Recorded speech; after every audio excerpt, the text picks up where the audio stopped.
mengutip. Jadi saat dia mengutip, dia kan kurang pemahaman tentang mengutip bagaimana caranya. Salah satu contohnya seperti ini aja lah. Saya menuliskan begini.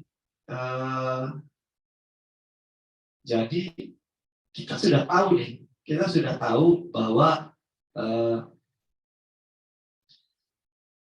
menulisnya salah satu contoh pernah saya terangkan waktu kita berjumpa kemarin bahwa Provinsi Lampung terdiri dari masyarakat Lampung terdiri dari adat Saimatin dan adat Pepadun. Itu kita tulis karena kita sering mendengar kalimat itu, ya. Dalam lagu ada Sangku Birwa Julai. Dalam kalimat orang juga disebut bahwa masyarakat Lampung terdiri dari 2 jurai. Yang pertama Saimatin, yang kedua Pepadun. Yang kedua Pepadun itu kita tulis, ya, tanpa menyadari bahwa itu tuh pernah ditulis orang lain, ya. Tanpa menyadari bahwa itu tuh adalah kalimat-kalimat orang lain, tetapi sudah tersebar luas di masyarakat sehingga orang lain pun tanpa harus membacanya mengetahui tulisan tersebut. Nah, ini plagiarisme tidak sengaja.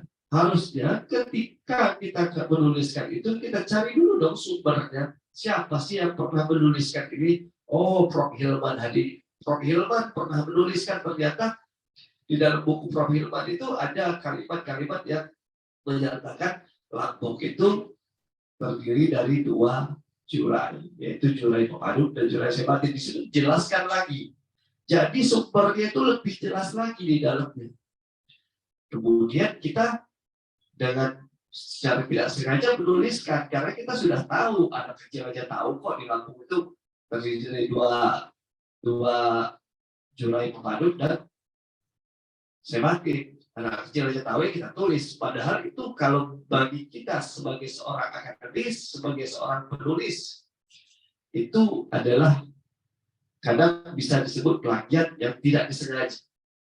Karena kita sedang mendeskripsikan sesuatu. Kita menulis sesuatu yang kita bukan siapa-siapa.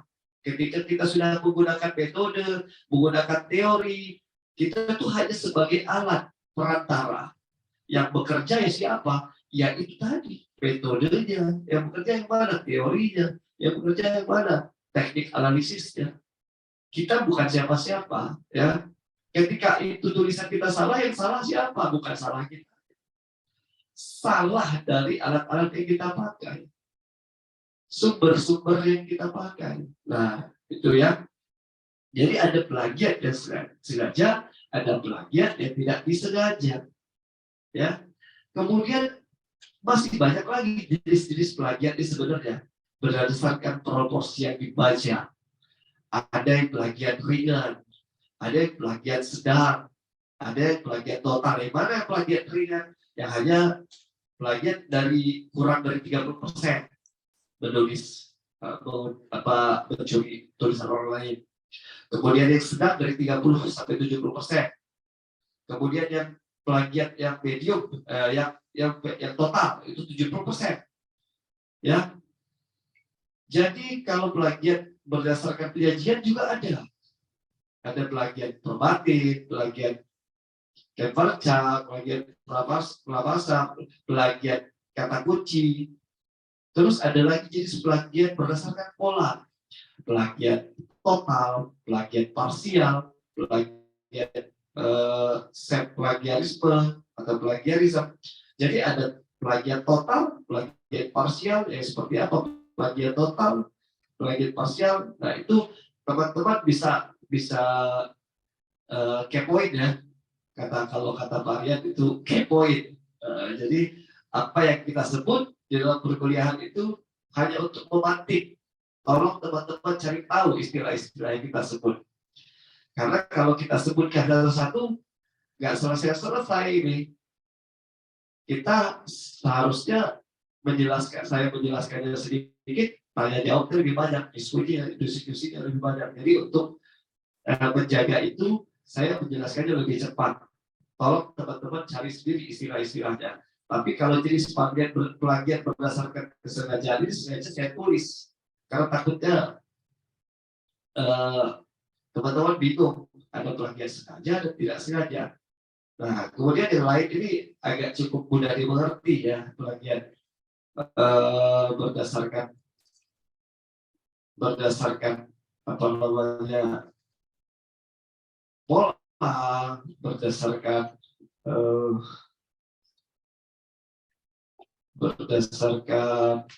di sini ada yang dibajak, proporsi yang dibajak, ya, berdasarkan pola. Terus di sini saya lanjut ke cara mencegahnya, ya, cara mencegah terjadinya plagiarisme. Tolong lanjut, oke? Ya. Kalau di sini kita ada tulisan pertama, di poin pertama, sertakan citasi. Ya, jadi ketika menggunakan gagasan, informasi, opini yang bukan buah pikir sendiri, itu citasi itu penting, ya, berlaku meskipun penulis tidak menggunakan kata-kata yang sama persis, ya.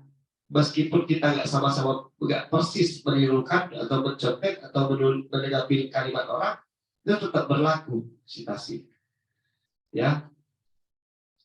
Jadi si penulis itu harus memberikan keterangan dari mana informasi yang ditulis atau didapat, ya. Meskipun kita hanya idenya saja, kadang tulisannya itu mirip-mirip, tapi kita tulis, ya. Meskipun tidak sama persis, tapi kita harus tahu yang kita tulis itu dari mana sih kita dapat keterangan informasi yang tulis itu dari mana, ya. Jadi sumbernya itu tidak cuma dari buku, ya, bisa dari jurnal, skripsi orang, atau rekaman audiovisual, ya, gagasan-gagasan dari manapun, meskipun dari internet juga harus dicantumkan. Itu gunanya citasi. Terus yang kedua, cara menghindarinya itu catat sumbernya. Daftar pustakanya kita siap, ya, karena kita sudah mengetahui sumbernya dari awal. Jadi buku misalnya, kita tahu kalimat-kalimat yang harus kita tulis, kemudian kita harus sudah mencatat sumbernya, kita hafalkan, ya. Jadi di dalam buku itu apa aja sih yang harus kita tulis, yang sudah kita dapat, nah situ kita petakan, kita tulis di situ apa saja yang mau kita kutip dan sumbernya itu, ya. Begitu juga dari buku yang lain, begitu juga misalnya dari jurnal yang lain, begitu juga dari makalah yang lain, ya. Itu penting itu sebagai cara mencegah terjadinya plagiarisme. Jadi catat sumbernya, lakukan parafrase, ya. Jadi tulisan yang hanya menggunakan kutipan langsung lebih berpotensi dia akan melakukan plagiarisme. Jadi cara menyikapinya, melakukan parafrase ini menggunakan susunan kalimat sendiri dari sumber asli dengan tetap mencantumkan citasi, ya. Jadi lebih mudah untuk dilakukan hal ini, kan lebih mudah untuk dilakukan sebab formatnya tidak serumit jika menggunakan cara pengutipan langsung. Jadi lakukan parafrase. Parafrase ini kita melakukan menggunakan susunan kalimat sendiri.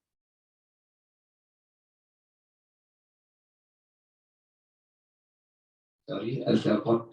Kalimat sendiri dari sumber asli, ya, dengan tetap mencantumkan citasi. Itu kalau parafrase. Kemudian lakukan interpretasi sendiri, ya. Kita harus melihat tulisan itu, kita kaji lagi. Jadi terkadang ada pendapat yang harus dijadikan bahan pembanding, ya. untuk dipinjam atau dipinjam. Jadi kita baca dulu. Dalam hal ini bisa jadi analisisnya terlalu rumit maupun butuh interpretasi tambahan. Jadi kalau untuk menginterpretasi itu seperlunya, jadi kita interpretasi dulu, ya. Kita cari tahu dulu isinya, kita analisis dulu. Ya. Terus ada yang kelima ini, gunakan aplikasi anti plagiaris.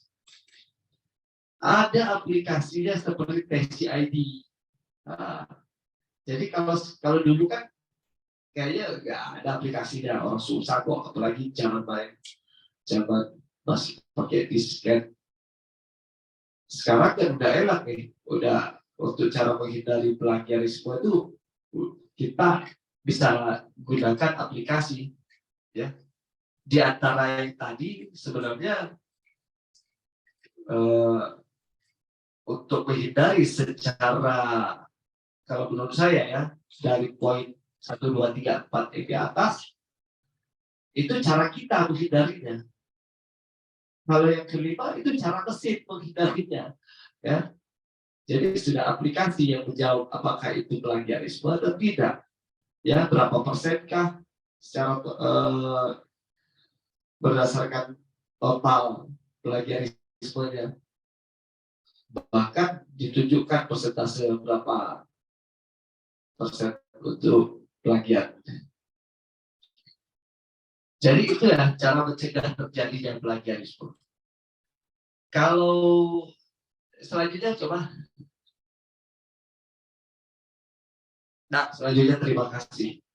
Berarti dari yang saya sebutkan tadi, teman-teman, ada beberapa jenis plagiarisme dan cara menghindarinya. Ya, jenis-jenisnya banyak, yang berdasarkan kesengajaan, berdasarkan pola, ya. Ada plagiarisme total, ada parsial, ada plagiarisme plagiarisme, ada yang berdasarkan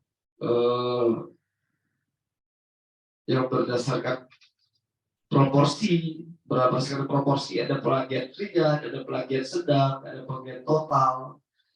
Terus berdasarkan penyajian juga ada. Nah, di sini banyak sekali teman-teman bisa baca, ya. Bisa baca, tentunya ada modul ya, yang diberikan oleh Pak Rian. Biasanya kan sudah duluan bukunya sudah dipegang oleh teman-teman mahasiswa. Saya rasa sudah duluan pula dibaca. Maka hari ini saya diminta oleh Pak Rian untuk tidak banyak berbicara, tapi lebih banyak untuk berdiskusi dengan teman-teman. Ya, saya di sini mencoba menjawab apa yang saya ketahui, dan ketika ada permasalahan yang belum bisa saya pecahkan, itu akan menjadi bahan pertimbangan atau masalah kita bersama-sama di dalam kelas untuk dipecahkan. Tentunya di sini Pak Rian sebagai penengah akan membantu juga kita dalam sesi tanya jawab. Silakan teman-teman kalau memang ada yang ingin tanya atau berupa komentar atau yang lainnya, silakan.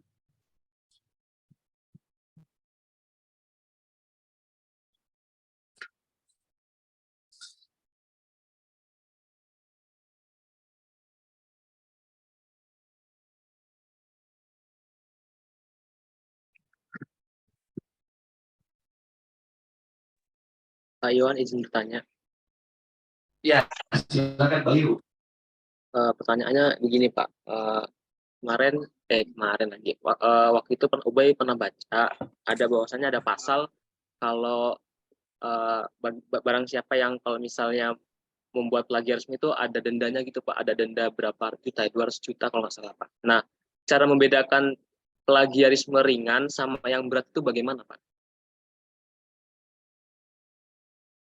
Oke, terima kasih. Kalau terhukum plagiat. Dan hanya sampai 100 juta paspor ada. Cuman kalau untuk bagian itu nanti akan dijawab. Jadi cara menentukan plagiat ringan, plagiat sedang, atau plagiat total ya, itu sebenarnya ada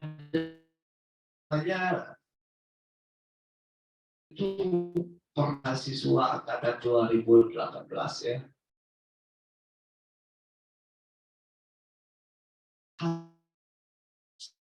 Tulisannya tingkat plagiatnya 83%. Itu saat dicoba dicek pakai aplikasi.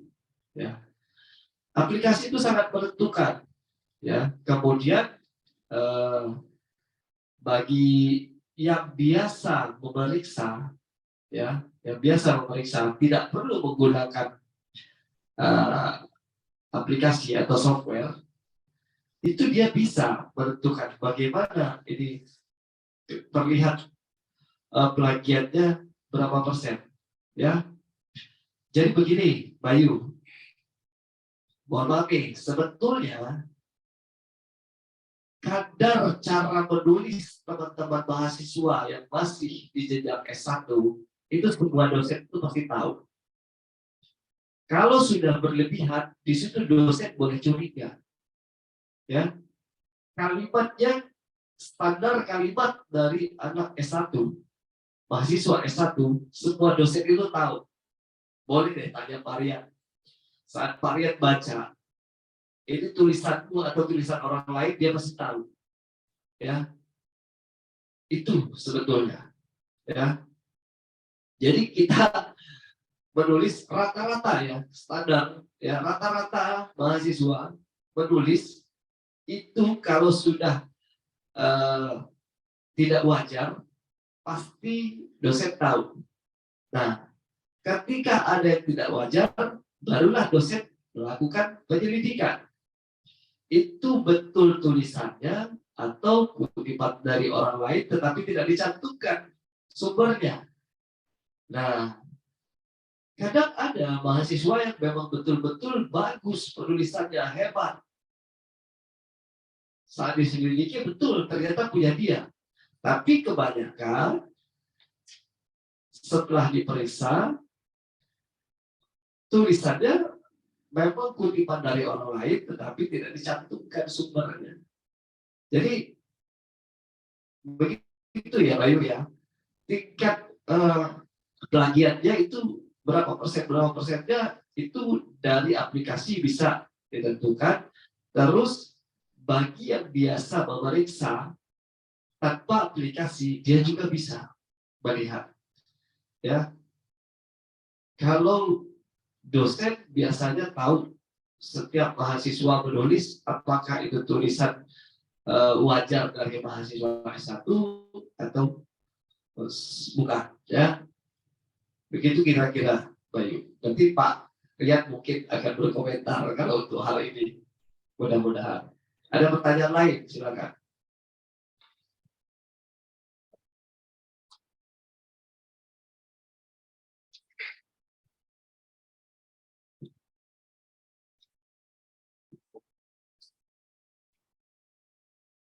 Ya, izin menambahkan Pak Yon.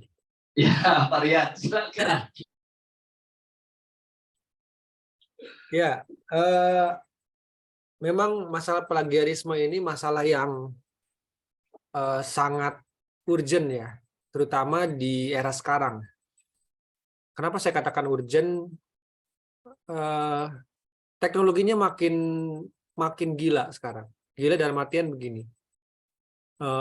Kemampuan kita untuk mengakses sumber-sumber, buku-buku, jurnal, berbentuk PDF, Kindle, dan semacam itu semakin mudah. Dan ada berbagai cara untuk bisa mengakses itu, baik dari cara yang benar maupun dalam tanda kutip secara kriminal, gitu ya. Nah, sehingga dengan semakinnya teknologi makin canggih maju begitu, ada juga aplikasi AI segala macam. berpotensi untuk bikin kita sebagai penulis itu makin malas. Makin malas dan juga makin menghalalkan segala cara agar tugas maupun tulisan kita tuh cepat beres gitu loh. Intinya supaya terlihat selesai begitu ya. Tetapi dan ini kebanyakan terjadi celakanya pada akademisi kayak kita, terutama mahasiswa. Baik itu mahasiswa S1, S2 sampai S3 pun juga ada.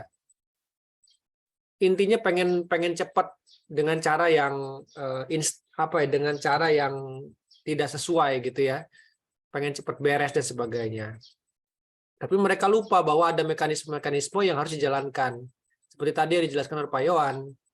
Silakan saja misalkan mahasiswa boleh menggunakan aplikasi AI, boleh menggunakan aplikasi ChatGPT dan sebagainya. Aplikasi apapun sekarang bisa digunakan untuk dalam tanda kutip mengelabui orang lain gitu ya. Entah itu dosen pembimbing, dosen dan sebagainya. Tetapi pada akhirnya, at the end of the day, akan ketahuan juga. Akan ketahuan karena terutama dosen begitu ya, dia memiliki sense of kalau bisa dibilang sesuatu yang digunakan untuk bisa membedakan mana yang ini karya asli Anda, mana yang bukan gitu. Dan itu memang agak sulit dijelaskan gitu. Tapi intinya tahu. Jadi kalau misalkan Hafid, Rifat, Dela, Willy misalkan mengerjakan tugas dan itu bukan hasil dari Anda asli, murni, entah itu tulisan tangan atau itu diketik melalui Microsoft Word, saya pasti tahu bahwa itu bukan murni pekerjaan Anda. Atau ada yang hasil ngambil, gitu ya. Kenapa? Karena kami tahu tekniknya untuk bisa mengukur pekerjaan asli. Makanya saya selalu bilang, kerjakan tugas itu secara orisinal, tulis, mikir sendiri, gunakan sumber Google atau buku itu sebagai referensi saja, tapi jangan dijadikan sebagai bahan untuk Anda mengerjakan sesuatu secara cepat, pengen enaknya aja, itu jangan, karena ujung-ujungnya pasti akan merugikan ke kita sendiri, ya. Kalau terdeteksi plagiat, selesai. Jangan Anda kira misalkan Anda bikin skripsi nih, ya, Anda bikin skripsi terus skripsinya itu sudah diujikan, sudah dapat ijazah, sudah lulus, sudah aman, belum tentu. Dulu sempat ada kasus ramai, Anda tahu, ada guru besar yang dicopot dari jabatannya, ada dosen doktor yang diturunkan, ditarik lagi. Pernah dengar nggak berita itu? Itu serius, benar. Jadi jangan dikira kalau misalkan kita melakukan plagiarisme itu sudah aman, karena apalagi zaman sekarang, jejak digital itu sulit hilang. Jadi sekali Anda misalkan membuat satu karya plagiat, itu kan akan diupload tuh di perpustakaan, repositori kan, kampus. Itu siapapun bisa ngebaca dan sulit dihilangkan itu nanti. Bayangkan kalau misalkan skripsi yang Anda kerjakan, jurnal yang Anda kerjakan itu hasil plagiat. Nama Anda akan dikenal sepanjang hayat gitu ya, sebagai seorang yang melakukan plagiarisme. Bahkan paling parah itu kalau misalkan Anda sudah menjabat jadi dosen atau di posisi tertentu di pemerintahan gitu. Itu bisa dicopot. Paling parahnya bisa begitu. Jadi masalah plagiarisme ini menjadi penting untuk dibahas di sini karena ini menjadi cikal bakal masa depan kita semua. Kalau Anda pengen lolos jalannya mulus, maka tulisan Anda harus bebas dari plagiarisme dan Anda harus belajar untuk menulis segala sesuatunya sendiri dari nol, ya. Jadi buku itu digunakan sebagai citasi atau referensi, bukan sebagai alat untuk copy paste. Internet juga sama. Apalagi dengan semakin majunya teknologi, semakin gampang kita menggunakan teknologi AI untuk bikin tugas secara instan gitu ya. Semakin gampang pula itu terdeteksi. Jadi selain itu bisa digunakan secara cepat untuk dalam tanda kutip kriminal, semakin gampang pula cara untuk ngeceknya. Ada aplikasi Turnitin sekarang, bahkan Turnitinnya ada yang udah premium dan bisa diperkaya lagi. Dan ada teknik-teknik yang secara psikologi juga kita bisa tahu. Dan juga diujikan. Ya, jangan lupa bahwa skripsi itu nanti diujikan, bahwa nanti terakhir ketika Anda mau lulus, Anda kan wajib ikut ujian, komprehensif dan sebagainya. Kalau dari situ aja sederhananya misalkan karyanya bukan karya kita sendiri, itu akan kelihatan. Karena seseorang yang menulis karya sendiri pasti akan berbicara sesuai dengan yang dia tulis. Gitu. Sementara kalau hasil pekerjaannya bukan karya dia sendiri, dia ditulis nih misalkan. Anda pernah nulis ini sendiri nggak? Pernah. Oke, di halaman sekian masih ingat nggak? Pasti ingat, walaupun nggak dengan sengaja dihafal. Coba Anda menggunakan teori ini halaman berapa ya? Oh, ada Pak, sebentar saya carikan. Oh, halaman 25 misalkan. Tapi kalau misalkan Anda nggak mengerjakan itu sendiri, nggak akan ingat tuh bagian-bagian mana. Gitu ya. Jadi ini hal yang harus diwaspadai bagi adik-adik semua. Jangan terlena dengan teknologi. Di sosial media, di akun-akun Facebook, YouTube, TikTok itu sudah banyak sekali hacker-hacker ya yang menawarkan cara cepat untuk mengerjakan tugas begini, cara cepat untuk menulis begini, tapi pada akhirnya akan ketahuan juga, gitu ya. Karena sejauh-jauh sepandai-pandainya tupai melompat, tetap dosen lompatannya lebih jauh, lebih pandai, gitu ya. Jadi pasti ketahuan juga. Nah, ibaratnya kalau dulu istilahnya jangan ngadalin buaya gitu. Ya. Ya gitu. Kalau mau ngadalin cicak gitu loh. Siapa buayanya? Dosen ya. Dosen itu buaya ya, kadalnya dari segala kadal. Jadi jangan dikadalin gitu ya. Oke. Kira-kira begitu adik-adik. Ini saya menggunakan bahasa yang lebih agak jokes ya supaya tidak ngantuk ya, karena ini kuliah kita kan jarak jauh dan udah sore gitu. Jadi supaya kalian tidak ngantuk. Oke. Silakan Pak Yohan, apa dilanjutkan atau bagaimana? Ada materi berikutnya? Ya, Maria. Jadi melanjutkan yang tadi. Eh, kalau mahasiswa menulis, ingat ya, harus diingat, dosen pasti tahu itu tulisannya atau bukan. Sudah, itu saja itu ya. Kenapa bisa tahu? Itu rahasia kami. Ya, kenapa bisa tahu rahasia kami? Rahasianya mudah kok sebetulnya, tapi kalian kan belum tahu. Nanti kalian akan merasakan kok, kenapa kok bisa tahu?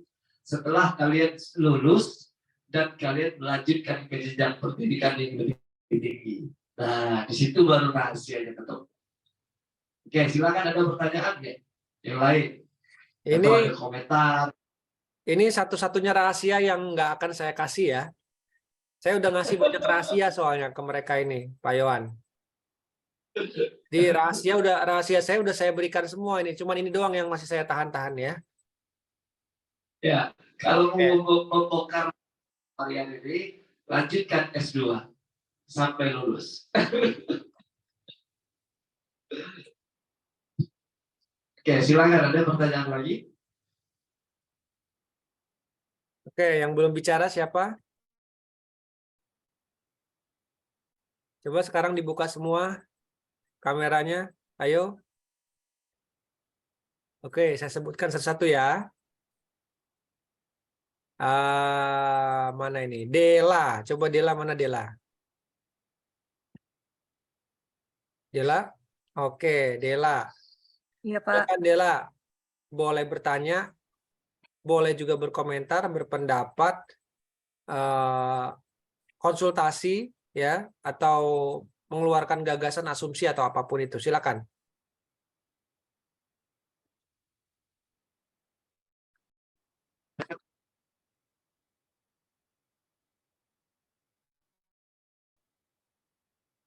Silakan Saat Dela. Berdasarkan cerita teman juga nggak apa-apa.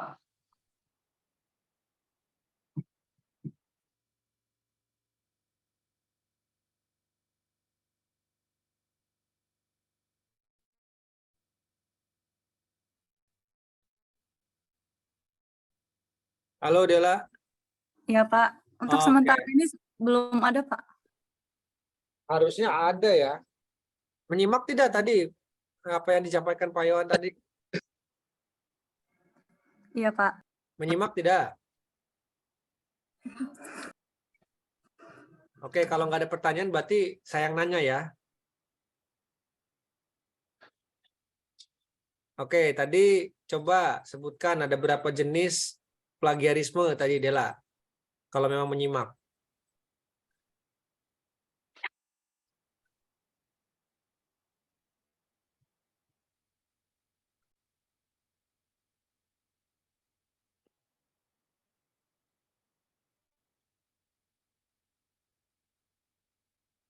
Dela, halo. Iya Pak. Ya, Jenis coba disebutkan. ada plagiarisme kata, terus plagiarisme sumber, terus plagiarisme kepengarangan, terus self plagiarisme, plagiat ide. Oke, apa yang dimaksud dengan self plagiarisme itu apa maksudnya?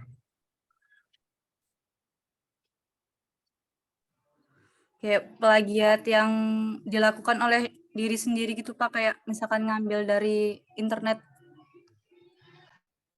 Kalau internet bukan diri sendiri dong, itu dari orang lain. Coba maksudnya bagaimana? Coba dijelaskan. Kenapa dinamakan self plagiarisme? Kalau dari internet ya dia ngambil dari orang lain, bukan self berarti.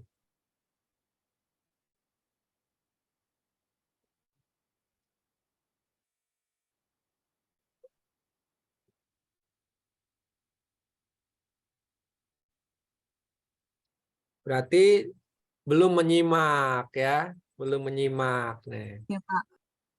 Pokoknya rumusnya kalau menyimak itu pasti ada pertanyaan. Kalau nggak ada pertanyaan berarti kurang menyimak, gitu ya. Gitu. Oke, baik. Saya ke Aldi. Mana Aldi?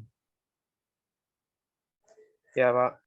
Oke, Aldi, ada yang mau dikomentari atau ditanya? Atau saya yang nanya?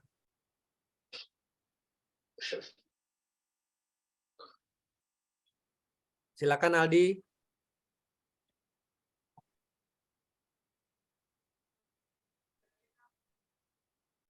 Inilah sebabnya Anda harus on cam terus supaya terjaga terus dengan materi ya.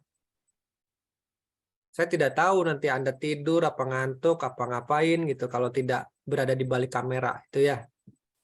Jadi tidak terkontrol apa paham apa tidak nih tadi yang dijelaskan Pak Yohan sampai kering mulutnya itu. Menjelaskan panjang lebar. Silakan Aldi.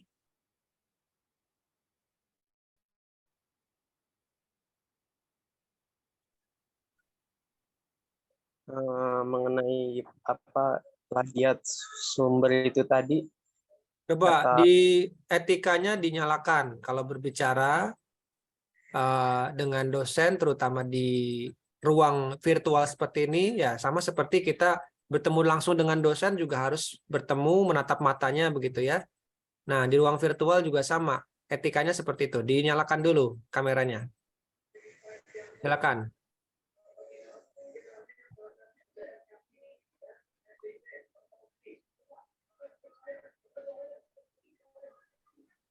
Halo Aldi. Oke, silakan Di. tadi mengenai untuk plagiat sumber itu kan lah,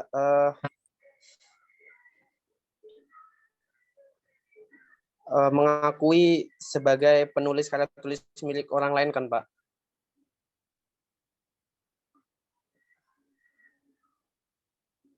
Terus apa? Nah, kalau misalnya kita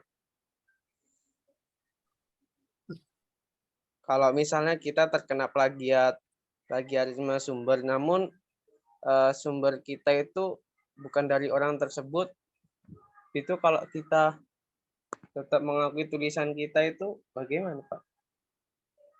Karya tulis kita. Oke. Pak Yohan bisa didengar tadi yang dimaksudkan oleh Aldi? Coba lagi Aldi ulang pelan-pelan. Nah, Coba diulang Di. Coba disusun Misalkan gini, pertanyaannya. misalkan saya punya karya tulis nih Pak ya, itu kan karya tulis saya sendiri, tapi di situ tetap aja terkena plagiarisme On cam kan dulu, sumber. on cam kan dulu. Ketika berbicara, kita punya batasan etika di sini, coba di on cam kan. Nah, begitu. Silakan bicara pelan-pelan. Ayo.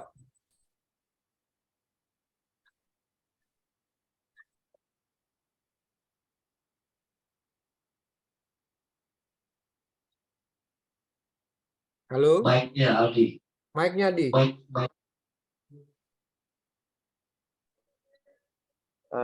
Gini Kak, misalnya kita kan saya membuat karya tulis kan Mbak ya. Nah, di dalam karya tulis itu sudah semaksimal mungkin itu apa namanya? Tulisan yang saya buat itu karya saya sendiri, namun tetap aja terkena plagiarisme sumber itu tadi. Namun saya cari sumbernya dari orang siapa itu beda teman Pak, tapi itu gimana Pak? Sama tulisan saya itu beda aslinya, tapi tetap aja terkena. Terima kasih Aldi. Silakan Pak. Saya coba memahami pertanyaan dulu ya.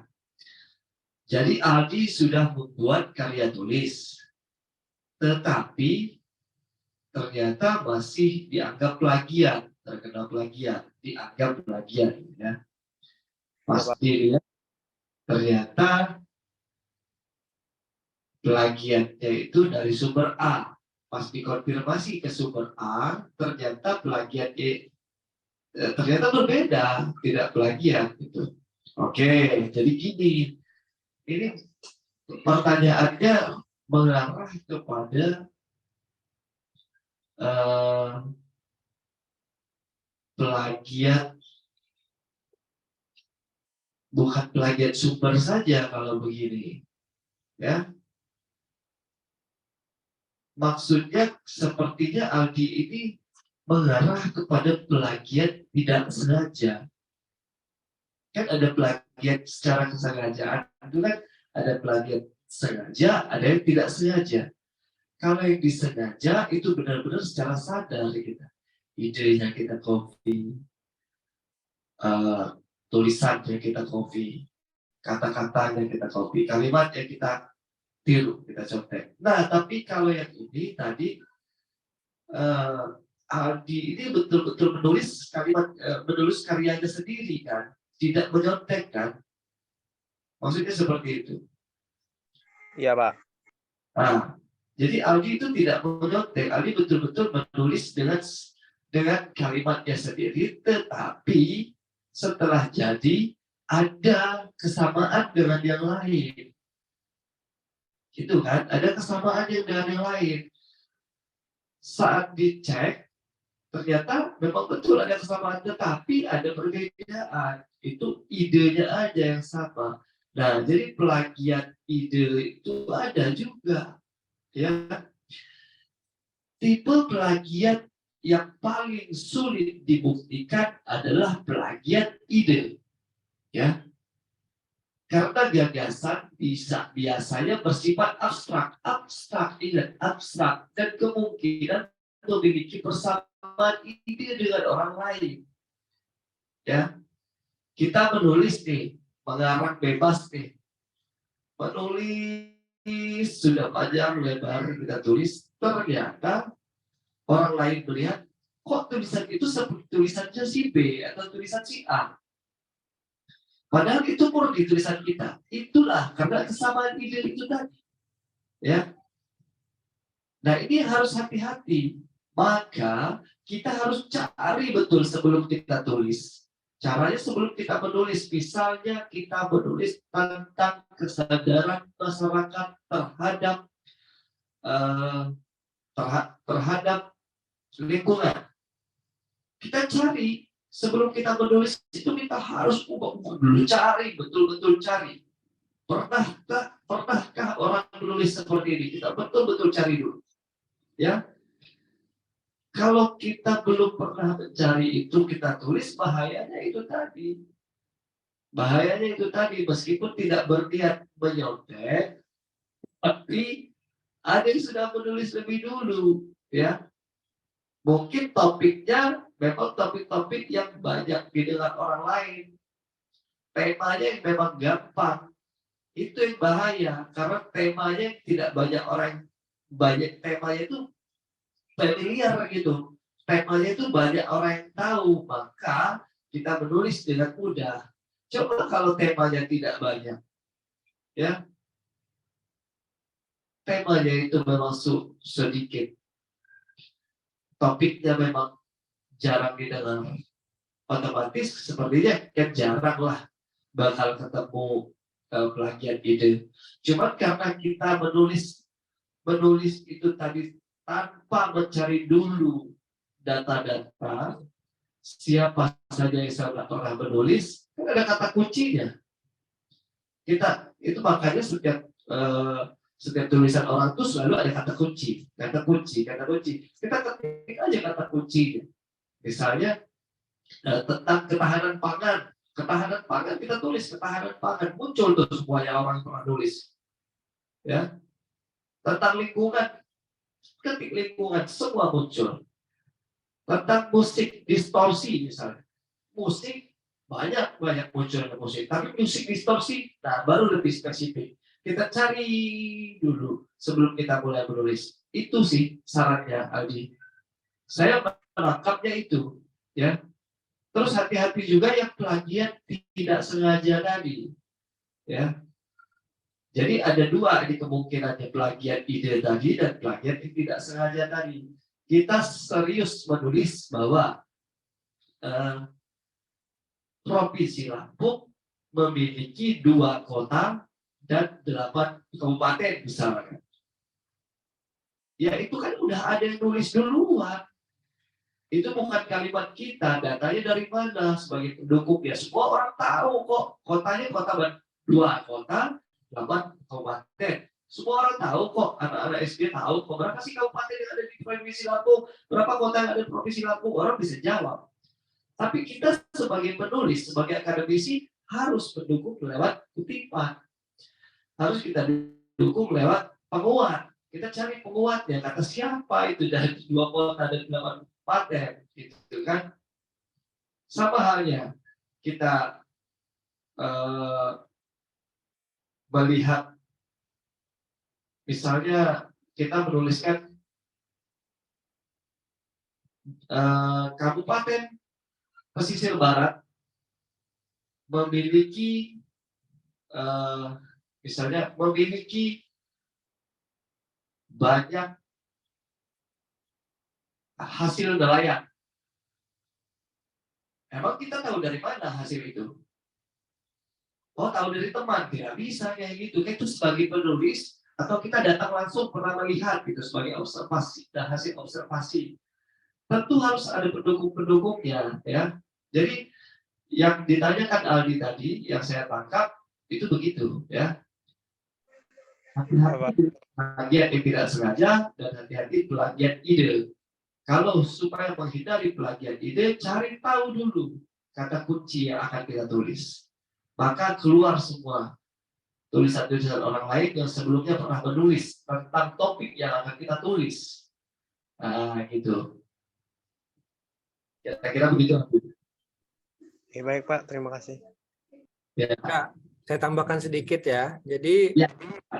ini memang makanya plagiat ini masuk ke dalam materi tambahan di mata kuliah literatur review, karena sebetulnya proses saat kita menulis, misalkan Rifat lah mau menulis tentang musik Talobala, hal yang pertama harus dilakukan apa? Melakukan literatur review.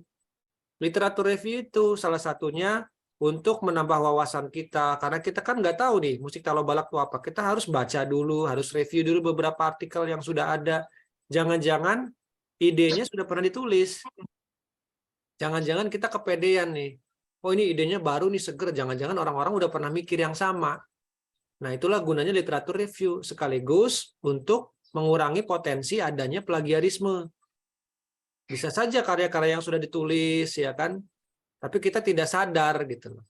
Karena kebanyakan, terutama ini peneliti Indonesia ya, peneliti Indonesia khususnya mahasiswa gitu, itu PD-nya besar sekali. Saya pun juga sempat ada di titik itu dulu, waktu saya masih S1 begitu. Saya merasa bahwa, oh ini tulisannya judulnya bagus nih gitu ya. Tapi ternyata nggak bagus-bagus amat dan nggak baru-baru amat idenya, gagasannya. Nah, itulah pentingnya kita melakukan literatur review, pentingnya kita melakukan pengecekan gitu ya kepada karya-karya yang sudah ada. Makanya ini sudah dilakukan belum? Coba Bayu. Coba kalian sudah punya Turnitin belum? Satu kelas ini. Nah, tolong setelah ini silakan di kolektif beli akun Turnitin. Kayaknya nggak mahal kok itu. Nggak nyampe, paling mahal 100.000. Nah, itu gunanya untuk apa? Untuk mengecek nanti tugas-tugas kalian itu untuk supaya mau dibikinkan proposal dan mau melangkah ke skripsi dicek dulu. Ya, kalau masih plagiat masih tinggi dibenerin dulu, jangan sampai nanti kecek oleh dosen, oleh fakultas plagiat. Mendingan kalian yang ngecek dulu terus ketahuan plagiatnya masih tinggi gitu daripada kita yang ngecek. Gitu ya. Gunanya itu. Makanya saran saya coba silakan Anda buka Tokopedia-nya, Shopee-nya gitu ya, masukkan keranjang kuning, cari Turnitin. Ya. Patungan itu mungkin berapa 5.000 perak gitu satu angkatan kebeli kok itu. Ya. Nanti di kolektif siapa yang megang akunnya. Nanti semua satu angkatan kalau mau ngerjain tugas, mau skripsi, cek dulu Turnitinnya. Ya. Mau ke Pak Rian, mau ke Pak Erijal, mau ke Wasim, bawa. Jadi ada skripsi, proposal, ada hasil Turnitin. Jadi 2. Pak nih Pak, saya sudah cek Turnitin Pak. Plagiatnya di bawah 30%. Bagus. Jangan sampai di atas 30%. Ya, begitu. Nah makanya untuk kutipan-kutipan juga sekarang nggak boleh lagi, bukan nggak boleh ya, disarankan pakai kutipan-kutipan yang parafrase. Jangan pakai kutipan langsung. Karena kutipan langsung ketika dibaca di Turnitin, itu terdeteksi plagiat. Ya, pakainya kutipan-kutipan yang tidak langsung aja. Gitu. Tadi dijelaskan juga ada, oke, Anda bisa lolos dari Turnitin, tetapi ada lagi yang lebih tinggi lagi tadi, ada plagiarisme ide. Plagiarisme ide itu satu level di atas yang Turnitin. Kalau Turnitin itu kan dia hanya ngebaca kata-katanya aja, ya kan? Jadi tanpa misalkan Rifat ngasih saya proposal 50 halaman, terus saya cek kan gitu loh. Pertama akan saya cek Turnitin dulu. Coba dicek Turnitin dulu gitu kan. Setelah cek Turnitin aman nih ternyata plagiatnya 15% gitu. Nggak nyampe 30. Tahap 1 aman. Tapi tahap kedua belum tentu. Dicek lagi gagasan idenya. Di teorinya segala macam. Oh ternyata saya pernah baca nih halaman 25 ini. Rifat ternyata yang kamu tulis di sini tuh idenya nggak baru. Saya pernah baca di bukunya Anu atau deskripsinya si Anu. Ya, walaupun kata-katanya beda, tetapi menjurus ke makna yang sama. Maka itu juga bisa dikatakan plagiat, tapi plagiat ide. Bukan plagiat secara copy paste, bukan. Kalau secara copy paste dia aman. Mungkin kata-katanya dirubah lagi sama dia kan. Ini contoh aja ya Fat ya. Contoh aja gitu. Mungkin kata-katanya dipelintir lagi ya di parafrase karena ingat kan kata Parian parafrase. Tapi setelah dibaca ulang, loh, kok ini agak mirip ya dengan yang udah dikerjakan si Anu misalkan begitu. Maka itu masuk plagiat bukan? Masuk plagiat. Tapi plagiat ide. Ya. Jadi lolos di Turnitin, Turnitinnya rendah, tapi setelah dibaca lebih seksama lagi ternyata ini plagiat bukan sama idenya gitu. Ya, jadi seperti itu. Ya. Jadi oke. Ini Pak Yohan keluar ya. Oke, kita sambil nunggu beliau gabung lagi. Oke, silakan. Yang lain berkomentar.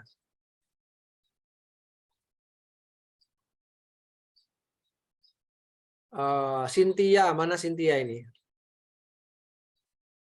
Hadir, Pak. Halo Cynthia, apa kabar? Sehat, Pak. Alhamdulillah. Sehat. Kok lemes sekali, lagi datang bulan? Enggak, Pak. Enggak. Apa karena ngantuk apa? Ambil cemilan di sebelah gitu, ada kacang, ada apa nggak apa-apa ya sambil makan kacang. Yang penting tetap fokus ya. Yang penting fokus sambil makan kacang ngambil-ngambil nggak apa-apa. Namanya di rumah ya. Silakan Cynthia. Dari tadi yang sudah dijelaskan Pak Yohan, diskusikan, ada nggak yang mau ditanyakan atau dikomentari? Nggak harus bertanya, komentar. Mungkin kan tadi Bapak membahas mengenai plagiarisme ide. Nah, itu kan sifatnya tuh kadang abstrak ya Pak. Kadang pemikiran orang kan belum maksudnya dia tuh pemikirannya ada punya ide nih. Cuman dia tuh nggak tahu kalau misalkan pemikiran itu tuh sudah ada sebelumnya gitu loh Pak. Idenya itu. Nah, itu cara mengetahui atau membuktikan adanya plagiarisme ide itu gimana Pak? Selain yang ngecek, oh Bapak pernah ngecek skripsi orang kayak gini juga gitu. Tentu juga dia lihat dari skripsi tersebut. Itu gimana Pak? Ya, yang pertama memang satu mengecek, kalau pengen ngecek plagiat secara tulisan ya, itu kan pakai Turnitin. Terus yang kedua ya mau nggak mau ya membaca, mereview. Gitu. Makanya mereview itu menjadi satu aktivitas yang nggak boleh ditinggalkan. Makanya sebetulnya PR kalian itu banyak loh menuju ke skripsi itu. Banyaknya apa? Karena di literatur review itu makan waktu banget awal-awal itu. Misalkan Cynthia nih nulis tentang, sorry judulnya apa kemarin saya lupa. Cynthia judulnya apa? Penggunaan teknik vokal pada pembelajaran paduan suara di SMA Nah, Negeri 1 kali. Oke. Teknik vokal, paduan suara, ada 2 kata kunci itu ya. Oke. Berarti kan minimal ada 2 artikel atau sumber yang harus kamu cari di Google Scholar atau di mesin pencari ya. Di Garuda, di Sinta, di Scopus kan sudah saya kasih tahu tuh ya, Dewa Aji dan sebagainya. Kamu cari tuh. Dan itu makan waktu. Itu makan waktu, nggak cukup sehari 2 hari gitu loh. Kamu cari 1, 2, 3, ketik kata vokal. Ada berapa tulisan tentang vokal di situ? Ketik kata paduan suara, ada berapa yang muncul di situ? Di download, masukin semua ke Zotero, ke Mendeley, ya. Dan sempatkan waktu untuk membaca, minimal membaca abstraknya, minimal, ya. Baru kalian akan tahu, oh dia penelitian tentang ini gitu. Nanti ke yang kira-kira dari 50 kamu dapat artikel, nah mungkin kamu baca, misalkan sehari baca 5, aku dicicil gitu ya. Ternyata oh setelah 50 disortir ternyata yang kepake cuma 15 atau cuma 10 gitu. Itu kan setelah kamu membaca. Ya kan? Seperti yang saya jelaskan kemarin bahwa mungkin saja tentang gamelan tapi ternyata setelah dibaca lagi bukan pendidikan musik konteksnya, dia tentang computer science. Ada kan kemarin orang yang meneliti tentang gamelan tapi di bidang komputer. Isinya rumus-rumus semua yang kita nggak ngerti kan? Rumus-rumus ala-ala komputer lah begitu kan, walaupun judulnya ada gamelannya tapi itu nggak masuk sama kita, nggak cocok gitu loh ya. Jadi cara mengetahuinya ya balik lagi dengan cara kita melakukan literatur review. Kalau kita mau selamat dari plagiarisme dan kita pengen kerja yang benar, nulis yang benar, sebetulnya sudah diajarkan di mata kuliah ini, sudah di publikasinya sudah. Metodologi sudah ngontrak belum kalian? Metodologi penelitian? Sudah Pak. Sudah. Ya, dulu sama siapa? Pak Rizal ya? Pak Afrizal, Pak Yuda ya? Iya Pak. Nah, apalagi itu sudah belajar gitu ya. Seharusnya di tahap kalian sekarang ini udah di ujung banget, itu udah ya sudah harus tempur. Tidak ada lagi tawar-menawar. Setelah ini kalian akan bertemu dengan proposal, kalian harus bikin proposal, langsung tancap gas ke skripsi, diharapkan selesai. Dan ingat batas waktunya 6 bulan yo. Ya. Sekarang sebetulnya aturan lama, tapi sekarang lebih ketat aturannya. 6 bulan. Kalau kamu misalkan pengen dibimbing sama Pak Yuda, sama saya mungkin, sama Pak Prisma, 6 bulan. 6 bulan nggak ada perubahan, belum juga ujian, akan diganti pembimbingnya otomatis. Ya, akan dilempar ke yang lain. Makanya kalian hanya punya waktu skripsi sekarang 6 bulan. Aturan yang baru ketat. Ya, sebetulnya nggak usah khawatir. Kalau kalian memang melakukan dari awalnya udah bener nih, seperti yang saya ajarin sekarang, sebetulnya nggak butuh waktu 6 bulan, 2 bulan aja beres. Asal intens gitu ya, intens, bimbingannya bener gitu. Jangan ketemu Pak mau janjian Pak gini ketemu gitu, tahu-tahu mentang-mentang banyak coretan gitu langsung ngedown, atau ngilang ya kan, alasannya mau healing dulu tapi healingnya kebablasan gitu kan, gitu. Jangan begitu ya, karena skripsi itu ajaib loh adik-adik, ajaibnya kenapa? Setan seluruh dunia itu ngumpul menghantui orang-orang yang sedang nulis skripsi ya. Jadi Wewe Gombel, ada siapa itu, Suster Ngesot ya, ada lagi Dracula, semuanya berkumpul untuk membayang-bayangi orang yang lagi nulis skripsi. Makanya malasnya tuh luar biasa malas tuh kalau lagi nulis. Untuk buka laptop aja males banget gitu ya. Kalau dulu perasaan waktu ngerjain tugas mata kuliah tuh nggak malas-malas amat. Kalau skripsi tuh malasnya luar biasa, bisa berkali-kali lipat. Nah, makanya dengan adanya begitu, kitanya harus semangat, harus lebih terpacu lagi untuk beres gitu. Saya dulu ini saya cerita sedikit ya. Saya dulu pernah waktu skripsi dan tesis itu pernah saya cerita belum ya? Filenya hilang, kena virus. Zaman dulu ya. Itu. Nah, makanya nanti kalau kalian nge-save itu save yang banyak, ada di flash disk, ada di Google Scholar, di Google Drive ada ya.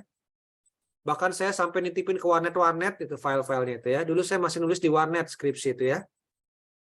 Jadi saya ada warnet ada 10, saya ganti-ganti komputer, saya titipin di komputer satu-satu tuh. Antisipasi takutnya komputer saya rusak, nah jadi masih ada backup-an gitu.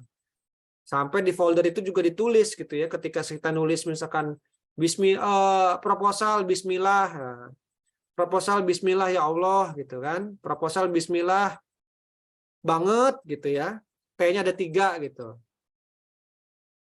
Sampai begitu gitu ya, saking kita pengen nge-save-nya, tapi ternyata ya hilang juga gitu. Nah, makanya silakan nanti disiasati. Nah, kalau terakhir saran saya sih pakai Google Drive ya, biar aman. Bikin 2 Google Drive khusus untuk naruh file skripsi kalian, jadi di komputer ada, di Google Drive ada. Jadi kalau suatu waktu kejadian yang nggak diinginkan, kalian masih punya filenya. Gitu. Oke, terjawab Cynthia? Terjawab, Pak. Terima kasih, Pak. Oke, coba yang lain komentarnya.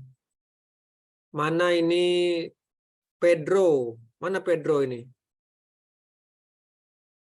Pedro kenapa? Pusing kamu ya? Kepalanya dipegang-pegang itu. Lagi di jalan, suaranya kurang kedengaran, Pak. Oh, kurang kedengeran. Ini kedengeran nggak suara saya, Pedro? Suara saya terdengar tidak? Putus-putus sama delay, Pak. Oke. Oke, kita ke yang lain dulu berarti. Rio. Halo, Rio. Halo Pak, Assalamualaikum. Salam. Di mana Rio? Posisimu di rumah atau di Rumah Pak, rumah pacarmu? di rumah orang tua Pak. Oh, rumah orang tua. Oke. Gimana Rio? Tadi mengikuti jalannya diskusi kita, Pak Yowan, gitu ya. Iya Pak. Nah, sejauh ini berkaitan dengan tema diskusi kita, yaitu plagiarisme, apa yang ingin Rio sampaikan? Ini Pak, untuk plagiarisme kan kita makainya Turnitin tuh Pak. Iya. Nah, yang mau saya tanyain kan kemarin tuh kita pas matkul Pak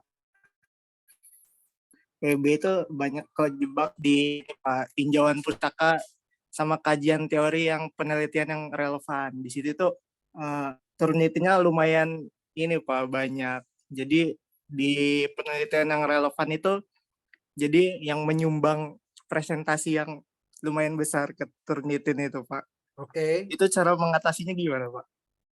Waduh, ini akal-akalan nanti ujung-ujungnya nih. Oke, bagus sekali pertanyaannya ya. Siapa? Rio ya. Saya mau tanya lagi. Kemarin kamu berapa persen itu waktu dicek di Turnitin itu?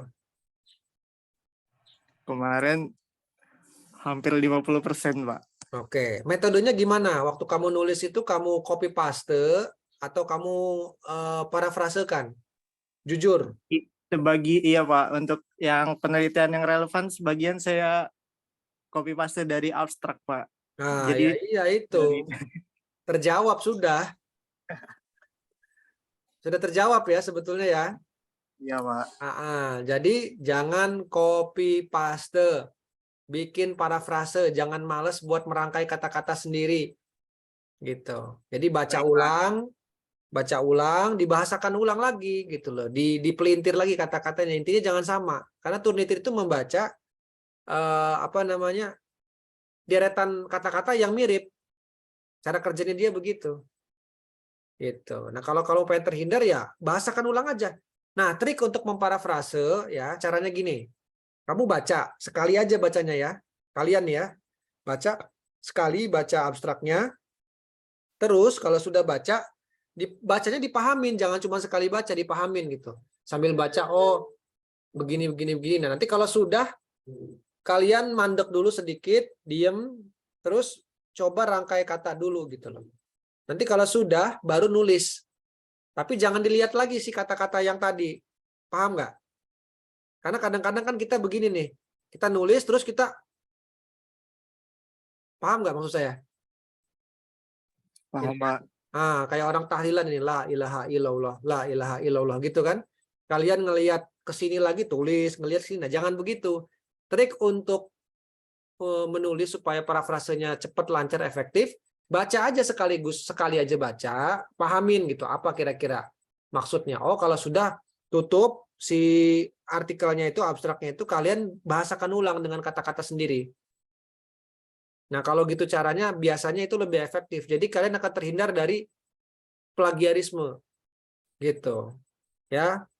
Jadi memang semuanya sudah terjawab dari awal gitu ya. Rata-rata memang teman-teman ini, adik-adik yang masih kena plagiarisme itu ya karena masih bandel dalam tanda kutip.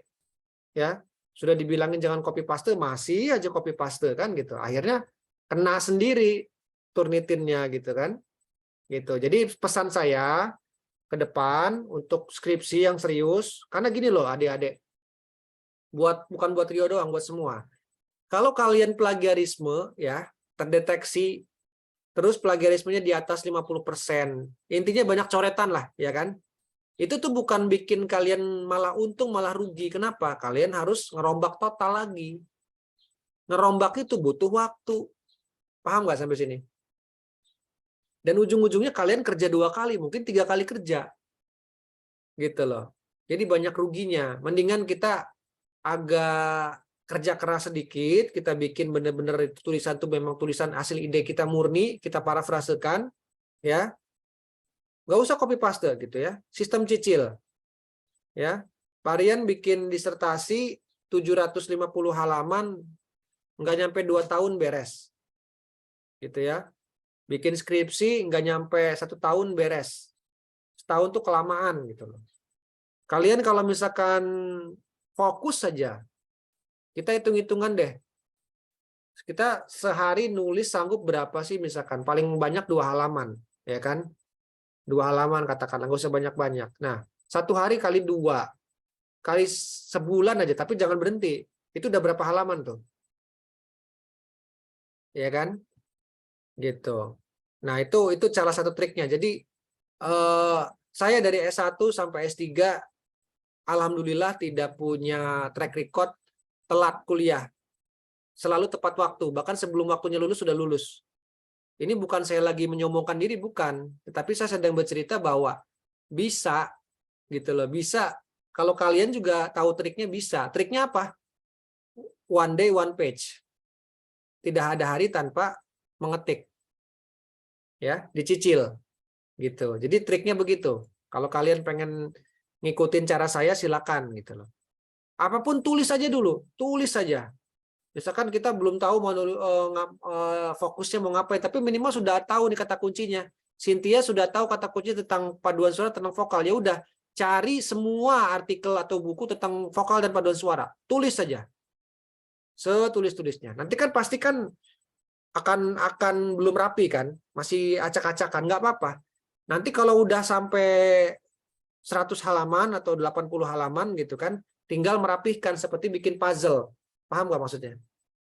Oh, ternyata yang saya tulis itu di sejarah ini, oh harusnya di halaman ini gitu ya. Oh, ternyata yang ini harusnya di sini. Tinggal main puzzle aja dan itu nggak lama. Itu yang saya lakukan adik-adik. Jadi kita menjadi peramal. Peramal maksudnya kayak gimana? Jadi kita nulis dulu kemungkinan-kemungkinan yang bakal kita butuhkan tuh apa. Oh, kita butuh data tentang ini, tulis dulu semua. Walaupun nanti mungkin nggak kepake, tulis aja biarin. Kalau sudah banyak, baru tinggal di puzzle gitu. Itu salah satu trik saya kemarin. Kenapa kuliah bisa cepat gitu. Ya, kira-kira gitu adik-adik. Oke, baik Pak Yohan sudah bergabung bersama kita lagi. Silakan Pak Yohan, barangkali ada yang mau disampaikan lagi. Marian, Ya, gimana ya, Pak? Marian dan teman-teman mahasiswa, maaf, saya sekarang lagi ini ada pertemuan sebentar, Oke. sekitar 15 menit, Pak. Saya mohon izin, Pak, nggak bisa teruskan perkuliahan, tapi kalau untuk closing perkuliahan, saya nanti masuk lagi, Pak, untuk ambil dokumentasi. Oke, Pak, siap. Oke, nanti kita akan Maaf, Pak, diskusi ya. selama 15 menit. Ya, nanti Ya, Pak Yohan masuk baru kita closing ya. ya. Terima kasih ya, Oke. Marian, ya. Terima kasih Oke. teman-teman mahasiswa. Mohon maaf, saya tidak bisa lanjutkan. Mungkin pertemuan kita selanjutnya akan diadakan di kampus ya. Iya Pak, betul. Ya. Siap. Ya, terima kasih. Assalamualaikum. Waalaikumsalam. Oke. Oke. Itu tadi siapa yang nanya? Rio ya tadi ya. Jadi Iya, begitu Pak. ya Rio ya. Ya, baik, Pak. Itu harus apa namanya? Harus dipahami betul ya. Gitu. Jadi memang butuh kesadaran. Kalau memang pengen aman, ya kamu harus punya kesadaran itu. Untuk yang lain juga. Tapi kalau kalian pengen akal-akalan dalam tanda kutip ya, gitu loh. Nah, siap-siap aja nanti terima konsekuensinya gitu loh. Pokoknya segala sesuatu itu tergantung kita ya. Jadi kalau memang kita niatnya benar, insya Allah kesananya benar lah. Gitu. Nah, jadi itu pesan saya untuk kalian semua ya. Jadi harapannya nanti bisa aman semua lah gitu. Oke, silakan saya ke siapa di sini? Adi Saputra, mana Adi? Adi, halo Adi.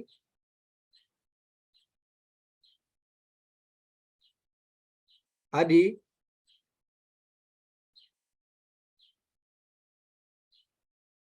Oke, tidak ada ya. Bramantio, Adit. Iya Pak, baik. Oke. Pak izin Pak, masih dalam perjalanan Pak. Oke, bisa mendengar suara saya?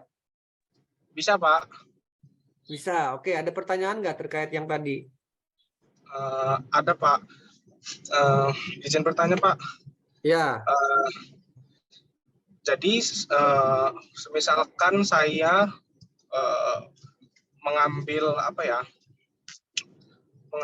kutipan dari jurnal orang lain, tapi saya menggunakan parafrase itu Pak, parafrase online itu Pak. Itu sebenarnya sah nggak sih Pak? Parafrase online ada. Iya. Oke, ada kayak Grammarly, ada kayak Quillbots gitu ya. Iya Pak, semacam itu Pak. Oke. Thank you. Pertanyaannya bagus itu. Iya, Pak. Oke. Untuk beberapa apa ya? Saya tidak tahu kalau misalkan dalam bahasa Indonesia ya. Kebanyakan kan memang aplikasi itu digunakan dalam bahasa Inggris itu lebih rasional dan kata-katanya lebih smooth, lebih rapih. Tapi kalau dalam bahasa Indonesia saya belum tahu, belum pernah nyoba. Tapi tetap ya, itu AI, artificial intelligence, dan dia punya pola, punya kelemahan. Dan lagi-lagi saya, Pak Yohan, dan beberapa dosen udah tahu polanya. Udah tahu rahasianya lah ibaratnya begitu. Nah artinya bagaimana kalau misalkan kita udah tahu rahasianya? Ya kita akan tahu, misalkan Anda menggunakan jasa mesin-mesin aplikasi seperti itu, saya akan tahu gitu loh. Artinya apa? Sebaiknya ya balik lagi tadi, kita menggunakan kemampuan sendiri untuk mengerjakan segala sesuatu tulisan kita. Karena kalau kita menggunakan mesin-mesin AI seperti itu, apalagi misalkan bertemu dengan yang jeli gitu ya, kayak saya ini termasuknya jeli banget gitu ngelihat, oh ini ternyata menggunakan AI gitu. Kita udah tahu triknya untuk mengecek itu gitu. Nah, itu akan berbahaya untuk Anda sendiri nanti. Ya, gitu. Jadi saran saya hindari menggunakan aplikasi-aplikasi AI seperti itu. Kecuali begini, dalam konteks misalkan kayak bikin, kan kayak abstrak ya. Abstrak kan ditulis dalam bahasa Indonesia, dalam bahasa Inggris kan. Nah, yang bahasa Inggrisnya Anda masih menggunakan itu masih oke lah. Abstrak ya. Karena abstrak kan cuma sedikit, cuma 200 kata. Tapi kalau semuanya satu skripsi menggunakan itu, saya nggak sarankan gitu loh. Karena itu sangat mudah terdeteksi, terus kata-katanya juga sangat kaku, dan akan berbahaya gitu loh konsekuensinya. Nanti ketika Anda dituduh plagiat segala macam kan akan repot. Mending kalau suruh nulis ulang, tapi kalau misalkan sampai skripsi Anda ditolak dan lain-lain itu kan akan merugikan Anda sendiri gitu loh. Makanya saran saya gunakan teknologi untuk seperlunya saja. Ya. Gunakan misalkan Anda butuh untuk literatur review, gunakan Google Scholar dan segala macam internet. Itu digunakan secara positif untuk nyari literatur-literatur. Ya kan? Terus gunakan Zotero, aplikasi untuk naruh referensi. Terus untuk menerjemahkan boleh, misalkan ada artikel bahasa Inggris yang nggak ngerti, pakai Google Translate. Tapi kan untuk menerjemahkan, bukan untuk mengcopy paste. Karena ada yang misalkan Anda ngambil nih dari jurnal berbahasa Inggris, terus Anda translate, terus di translate, hasil translate-nya di copy paste ke skripsi. Ada yang begitu. Jangan coba-coba seperti itu akan ketahuan gitu. Ya. Makanya saya bilang lakukan segala sesuatunya dengan rapi dan benar, sehingga nanti Anda juga akan mengalami kelancaran dalam penulisan skripsi gitu ya. Kalau semuanya menggunakan AI segala macam gitu mah ya orang nggak perlu berbulan-bulan, 1 minggu aja udah beres tuh skripsi ya. Tapi kenyataannya sampai sekarang kita masih harus menulis skripsi secara manual. Kenapa? Karena memang yang diuji adalah bukan teknologi AI-nya, bukan teknologi bagaimana cara kita menggunakan teknologi, tapi kemampuan kita untuk bernalar, berpikir. Skripsi itu kenapa sulit? Ya Anda harus nulis dari nol, nulis manual. Ya kan? Kenapa harus nulis manual? Karena nanti akan diuji. Kecuali kalau Anda nulis skripsi langsung dinilai skripsinya ditaruh, nggak perlu ada komprehensif, nggak perlu ada proposal, nggak perlu ada kompre. Langsung aja gitu kan. Oke, itu sudah aman tuh. Tapi masalahnya kan harus diuji. Ketika ujian itu kan akan ditanyai. Oke, Alvina, apa yang Anda tulis? Kenapa Anda ngambil judul ini gitu kan? Itu kan harus terjawab. Ya. Dan dosen itu sangat lihai sekali untuk membaca di mana kekurangan Anda.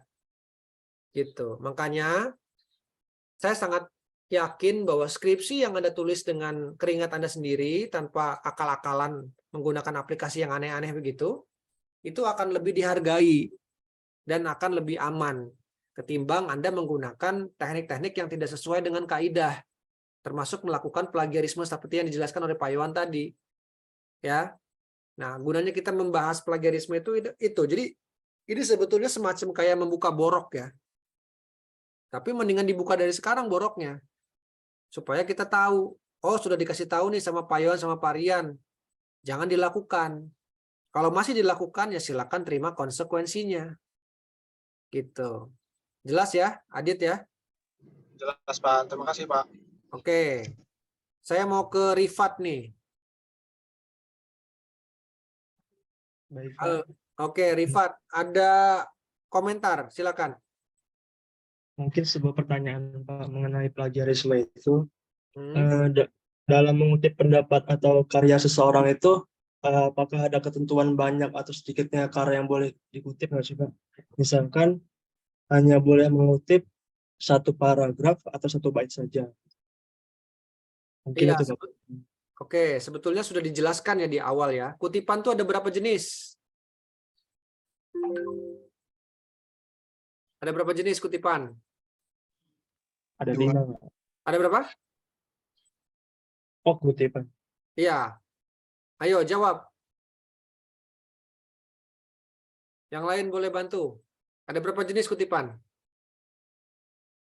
Kutipan langsung dan kutipan tidak langsung, Pak. Iya, ada kutipan langsung, ada kutipan tidak langsung. Kutipan yang langsung, ya, kutipan yang langsung itu saya kasih contoh aja ya. Bentar.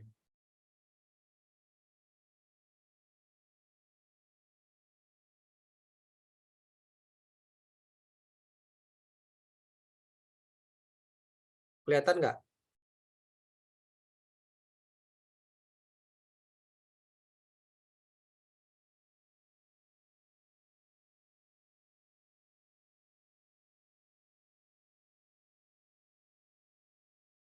Kelihatan?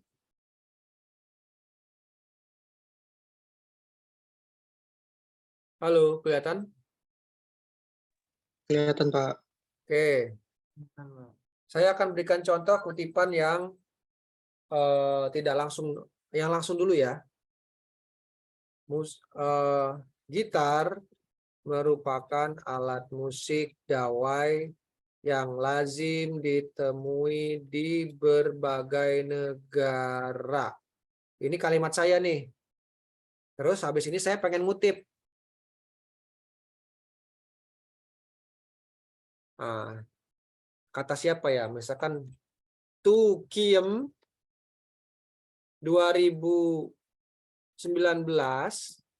mengatakan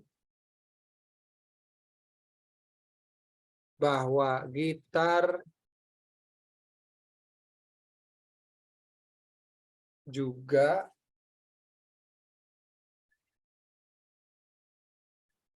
diadopsi di berbagai negara sebagai alat sosial.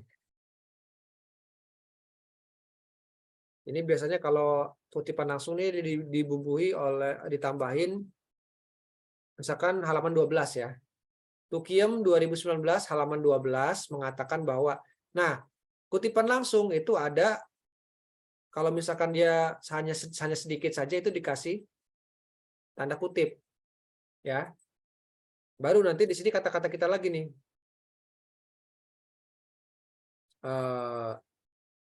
Ini kan ingin menjelaskan nih bahwa pernyataan Tu Kiem ini kan gitar diadopsi di berbagai negara sebagai alat sosial.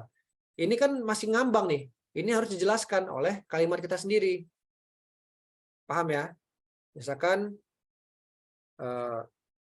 maksudnya apa sih gitar digunakan sebagai alat sosial di beberapa kondisi? Gitar, misalkan gitar kerap digunakan di lingkungan pertemanan, misalnya seperti tongkrongan kan gitu kan. Kan rata-rata kalau anak-anak muda kayak kalian kayak nongkrong sambil ngopi sambil ngerokok itu kan teman lainnya apa kira-kira yang dipegang? Kalau di kosan gitar kan, nggak mungkin sambil ngopi sambil ngerokok main zimbe atau main drum gitu, jarang, nggak mainstream ya. Makanya itu dikatakan bahwa gitar itu alat sosial. Jadi dari tongkrongan itu rata-rata alat musik yang dipakai sambil ngobrol, sambil ngopi itu apa? Gitar. Itu makanya dikatakan alat sosial. Nah, ini Izin Pak, maaf. Ya, silakan. Saya tidak jalan. Tidak jalan. Oh, tidak jalan. Oke. Saya ulangi. Gimana? Jalan? Sudah, Pak. Oke. Nah, ini adalah yang ini kutipan langsungnya nih. Gitu ya. Kutipan langsung. Nah, sekarang gimana kalau misalkan saya pengen bikin sebagai kutipan tidak langsung kalimat yang ini? Bisa nggak? Bisa. Kita hilangin aja ininya. Terus kita rubah kata-katanya jadi parafrase. Gimana caranya? Tukiyem mengatakan bahwa gitar juga diadopsi sebagai alat sosial gitu. Bisa misalkan kita mengatakan bahwa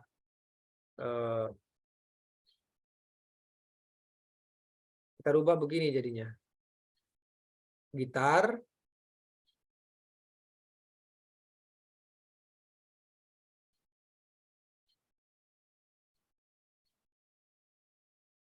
juga dikenal sebagai media dalam pergaulan atau di lingkungan sosial. Nah, ini kan bisa kan, kata-katanya udah beda kan?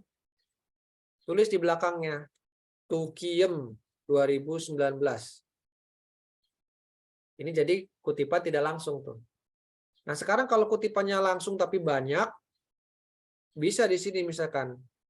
Saya pengen ngutip dari pendapatnya Mukidi 2020 misalkan ya. Saya tulis di sini. Di negara Asia Tenggara, misalkan, gitar digunakan dalam musik elektronik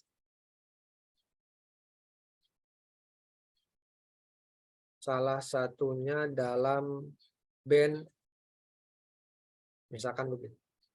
Gitar juga dikenal luas sebagai alat musik tradisional.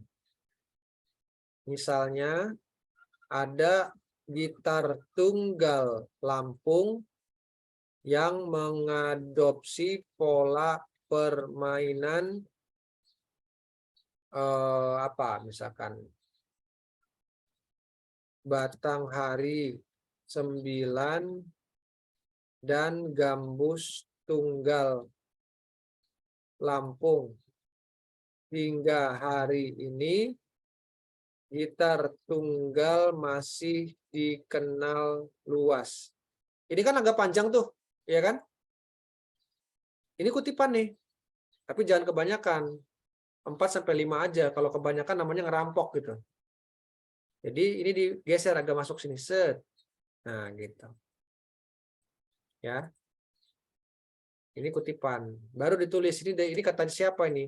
Dari bukunya siapa? Oh, bukunya Mukidi. Berarti tulis di belakangnya Mukidi 2020. Tulis juga halamannya. Misalkan page 45. Kayak gitu. Terus bawahnya pengen normal lagi, pengen nulis ya biasa lagi. Gitar bla bla bla bla gitu. Jelas nggak, Rifat? Jelas. Saya tahu ya untuk semua ya, gitu. Jadi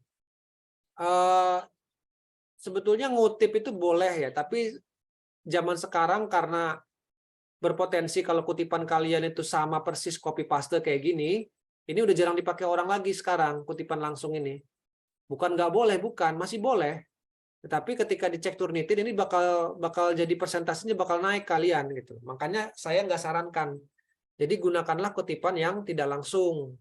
Jadi parafrase kayak gini. Jadi Anda pelintir kata-katanya, ya, sehingga itu bisa menjadi istilahnya menyelamatkan lah.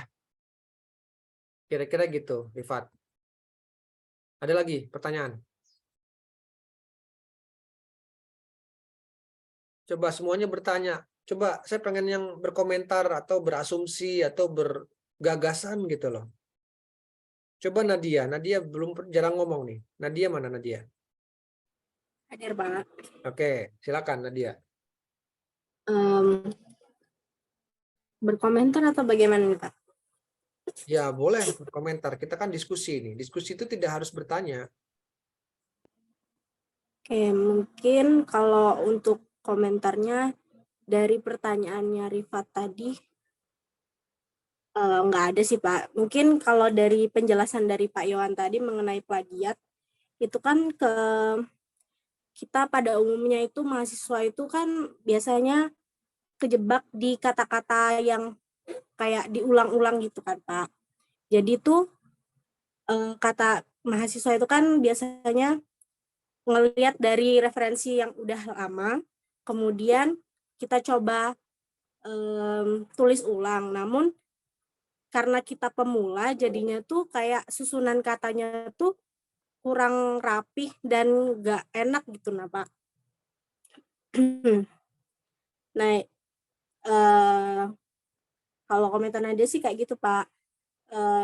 Izin bertanya boleh Pak? Iya, silakan. Jadi gini Pak, waktu itu kan sudah pernah menulis di mata kuliah yang lain juga. Kemudian untuk tingkat plagiatnya itu 20-an gitu Pak. Nah, kenapa yang mau ditanyain itu, apakah di kampus Unila itu ada kebijakan mengenai Turnitin yang kayak judul, cover, kemudian latar belakang dan lain-lain itu kenapa bisa kena? Apakah itu ada toleransi atau bagaimana Pak? Soalnya kalau dilihat dari plagiat Turnitin itu kebanyakan yang kena itu kayak gitu Pak, dari daftar isi, kemudian daftar pustaka, seperti itu Pak. Terima kasih Pak. Oke, jawabannya ada ya. Saya nggak tahu yang terakhir itu 25 atau 30%. Tapi amannya sih 20 ke bawah ya, 20% ke bawah. Jadi jangan sampai di atas itu gitu loh. Kalau masih di atas itu berarti kalian belum aman. Ya, itu kebijakannya itu. Cuman saya yang terbaru ini saya belum update ya, apakah 30 atau 25. Tapi amannya sih 20, di angka 20 ke bawah. Supaya aman gitu. Nah, terus terkait dengan daftar isi dan lain-lain, saya pikir kalau yang itu nggak masalah nanti. Itu kan ada settingannya ya untuk ngefilter. Misalkan Turnitin juga udah canggih sekarang, udah bisa buat setting mana yang kalau ada yang kutipan langsung pun juga sebetulnya bisa itu. Bisa ditolerir ya. Tapi kan butuh effort lagi untuk kalian setting-setting lagi gitu. Nah, makanya daripada kerja 2 kali mendingan kalian dari awal aja cari aman. Jadi dibuat setiap kalimat yang kalian bikin itu diparafrasekan gitu loh. Ya, kalau harus mengutip, harus mensitasi, jangan pakai sitasi langsung. Pakai yang tidak langsung supaya aman. Gitu. Jadi memang butuh sedikit effort untuk kalian menuliskan ulang. Karena kalau enggak nanti ketika diturnitin ternyata banyak, ya kerja 2 kali gitu. Tapi saya selalu percaya kalau misalkan kayak saya nih kemarin kan, saya ngecek nih disertasi 700 halaman, bayangin coba 700 halaman. Daftar pustakanya aja itu hampir 20-30 halaman, daftar pustaka saya doang gitu. Nah, ketika saya ngecek itu di angka berapa ya? Saya ngecek sendiri ya. Di angka masih di bawah 30 ya, sekitar 25 atau 27 gitu. Sebetulnya sudah aman. Tetapi kan itu yang merah-merahnya itu ternyata setelah saya cek itu sisa dari yang kayak tadi yang Nadia bilang. Ada dari data pustaka, ada dari yang lain-lain gitu. Jadi kalau merah-merahnya tingginya karena itu, kalian nggak usah khawatir. Tapi itu pun juga masih harus di bawah 30. Paham nggak sampai sini? Misalkan Nadia ngecek nih, skripsinya udah jadi. Terus harus cek Turnitin kan. Terus kamu khawatir gitu. Cek dulu aja misalkan.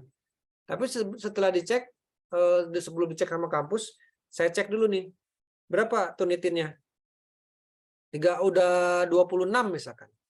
Setelah dicek, oh ternyata yang 26 tuh yang kena yang merah tuh yang data pustaka gitu kan. Terus kata-kata yang apa namanya kutipan adalah 1-2 nyempil gitu kan. Atau daftar isi dan lain-lain gitu. Nah, kalau itu nggak apa-apa. Artinya nanti kan si operator akan ngurangin dari yang merah itu kan. Nah, waktu saya ngecek itu sekitar 26-27. Ketika saya ngecek pakai Turnitin kampus, cuma 4% plagiatnya. Artinya sudah berkurang jauh kan, sama dia sudah dibuang.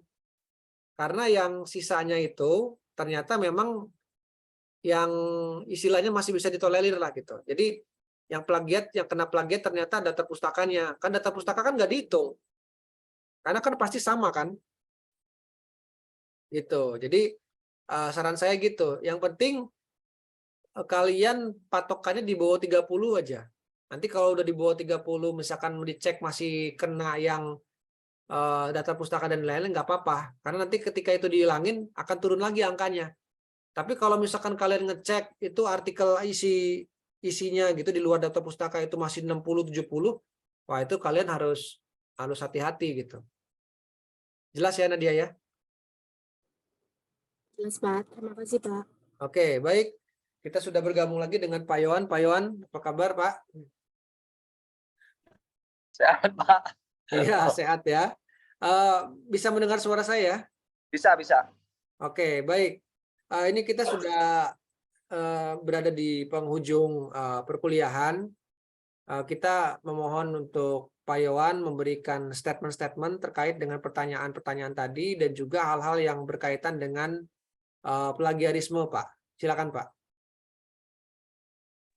Terima kasih, Pak Rian. Hari ini perkuliahan selesai, tapi mohon maaf saya tadi sempat keluar, baru masuk lagi. Jadi kita yang terpenting itu melakukan hal-hal yang diterangkan tadi, ya, untuk menghindarinya.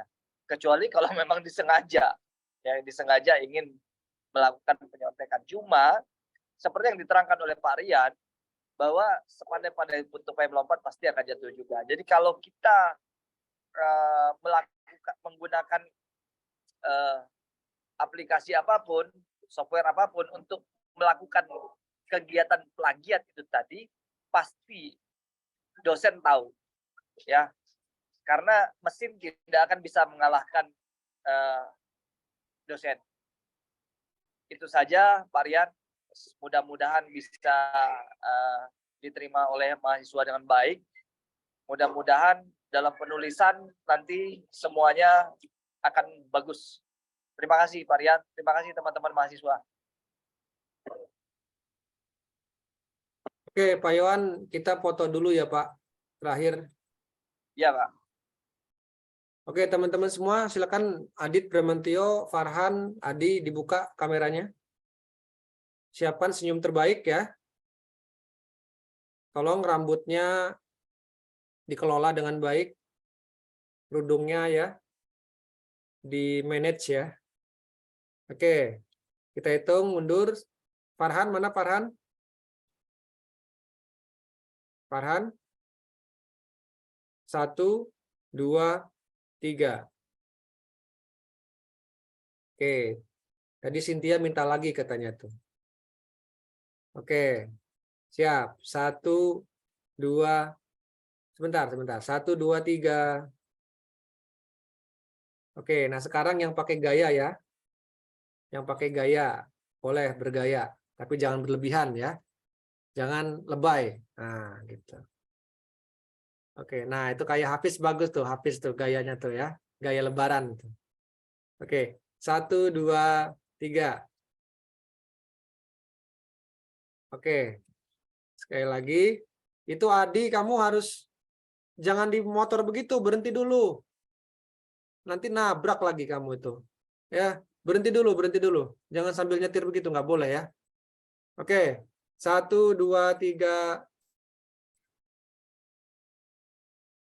Hati-hati itu ya.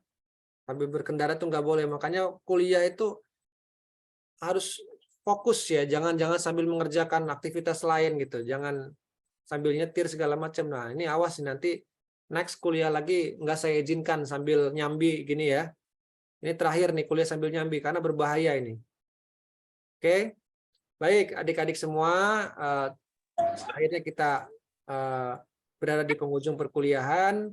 Alhamdulillah kita sudah satu tahap melewati perkuliahan kita di sore hari ini. Mudah-mudahan kuliah kita membawa keberkahan ya, membawa keberkahan dan juga manfaat. Saya selalu percaya kalau segala sesuatu apapun itu dikerjakan dengan sepenuh hati, dengan setia, dengan mengucap bismillah gitu ya, pasti akan membawa manfaat baik secara langsung maupun tidak langsung gitu ya. Jadi itu sudah merupakan hukum alam gitu ya. Itu hukum alam yang selalu berlaku dimanapun, kapanpun akan selalu relevan seperti itu. Jadi makanya lakukanlah tugas dengan sebaik-baiknya ya. Artinya tugas kita kuliah ya kuliah, tugas kita waktunya nulis ya nulis begitu ya, dan sebagainya gitu. Saya kira itu mungkin adik-adik untuk pertemuan kita pada sore hari ini. Pak Yohan, kami ucapkan terima kasih. Nanti kita akan update lagi informasinya untuk perkuliahan selanjutnya ya. Mungkin online, mungkin sudah luring, tetapi yang pasti Anda sudah harus ke kampus, ke Bandar Lampung itu tanggal 1 ya. Karena tanggal 2-nya itu mungkin semua perkuliahan sudah luring. Jadi kalau misalkan diputuskan ternyata kuliah varian luring begitu ya. Nah, Anda harus siap ya. Jadi memang sudah tugas dan kewajiban kita. Jadi liburnya sudah usai ya. Saya kira cukup 1 minggu tambahan bonus liburannya itu, tinggal kita melanjutkan tugas-tugas yang harus kita selesaikan, yaitu kuliah ya. Insya Allah kalau semuanya konsisten gitu, semua akan mendapatkan hasil yang sesuai ya. Karena saya selalu memantau setiap kecil dari pergerakan Anda gitu ya, baik itu dalam kelas maupun dalam saat mengerjakan tugas dan lainnya gitu. Karena itu akan menjadi sebuah poin penting untuk menilai secara autentik. Baik, itu saja mungkin yang bisa saya sampaikan. Kurang lebihnya mohon maaf. Saya tutup. Assalamualaikum warahmatullahi wabarakatuh. Waalaikumsalam. Terima kasih Pak. Ya, terima kasih Pak Yohan, terima kasih. Sama-sama. Warahmatullahi wabarakatuh. Terima kasih. Waalaikumsalam. Ya. Terima kasih Pak Iwan.